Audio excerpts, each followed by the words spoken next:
एक ना pre mature menopause पण असतो. म्हणजे समजा आईची पाळी, बहिणीची पाळी, मोठ्या बहिणीची जर लवकर गेलेली असेल ना, तर काही स्त्रियांमध्ये ती लवकर जाते. आणि एक अजून असतो तो म्हणजे सर्जिकल मेनोपॉज. म्हणजे समजा तुमची हिस्टेरेक्टॉमी वगैरे झाली असेल, ऑपरेटिव्ह झाले आणि त्याच्यानंतर जो मेनोपॉज येतो तो. हे जे काही शारीरिक आणि मानसिक बदल होत आहेत किंवा तक्रारी सुरू होत आहेत, ह्या जर सगळ्या मधून तुम्हाला खूप इझी बाहेर पडायचं असेल तर म्हणून काय कराल, तर सुरुवात खूप लवकर केली पाहिजे. म्हणजे तुम्ही जेव्हा 20-25च्याच वयात असता की नाही, तेव्हापासूनच तुम्ही योग्य आहार घेतला पाहिजे, व्यायामाची सवय लावली पाहिजे, स्ट्रेस मॅनेजमेंटचे स्किल्स शिकले पाहिजेत. सगळे सांगतात कॅल्शियम रिच फूड खा, हे खा, ते खा. मी एक सोपी टिप सांगेल आणि ती म्हणजे जर तुमचं जेवणाचं ताट आहे की नाही, त्यातला फक्त 1/4 पोर्शन जो असेल ना जेवणाचा, तो फक्त तुम्ही कार्बचा घ्या आणि बाकी जो सगळा आहे की नाही त्याच्यामध्ये भरपूर फळं, भाज्या आणि त्याचबरोबर प्रोटीन्स पण घ्या. कारण इस्ट्रोजनची लेवल कमी झाली ना की बॉडीत इन्फ्लमेशनची प्रोसेस ट्रिगर होत असते.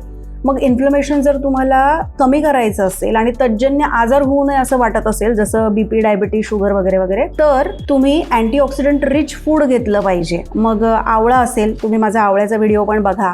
हळद आहे, हे खूप चांगले अँटी इन्फ्लेमेटरी फूड आहेत. फक्त थोडंसं डॉक्टरांच्या सल्ल्यानेच घ्या किंवा ज्या क्लिनिकल न्यूट्रिशनिस्ट असतात तुम्ही त्यांचाही सल्ला घेऊ शकता.